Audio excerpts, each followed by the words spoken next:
మహిళా సాధికారతే ధ్యేయంగా సీఎం జగన్ చేపడుతున్న పథకాల అమలు వలన మహిళల జీవితాల్లో వెలుగులు నిండుతున్నాయని పీలేరు ఎమ్మెల్యే చింతల రామచంద్రారెడ్డి అన్నారు. వాయిల్పాడు మండలానికి ఈ రోజు ఆసరా కింద డబ్బులు పడింది కూడా మీ అందరూ కూడా మనం చేస్తున్నాను. మీరందరూ కూడా ఆలోచన చేస్తే ఈ రోజు 30 లక్షల మందికి ఈ రాష్ట్రంలో ఇల్లు కట్టించాలని, అదేవిధంగా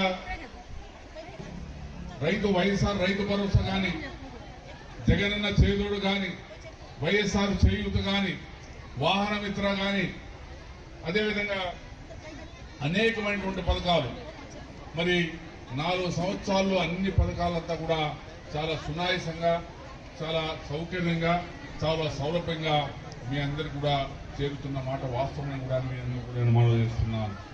మీరెవరో చూడండి, దేశంలో ఎక్కడ కూడా అమ్మఒడి కార్యక్రమం లేదు, దేశంలో ఎక్కడ కూడా జగనన్న విద్యా దీవెన వసతి దీవెన లేదు, దేశంలో ఎక్కడ కూడా వాహన మిత్రం లేదు. ఏ పథకమన్నా తీసుకోండి, మరి ఒక్క వైఎస్ జగన్మోహన్ రెడ్డి గారు ఈ యొక్క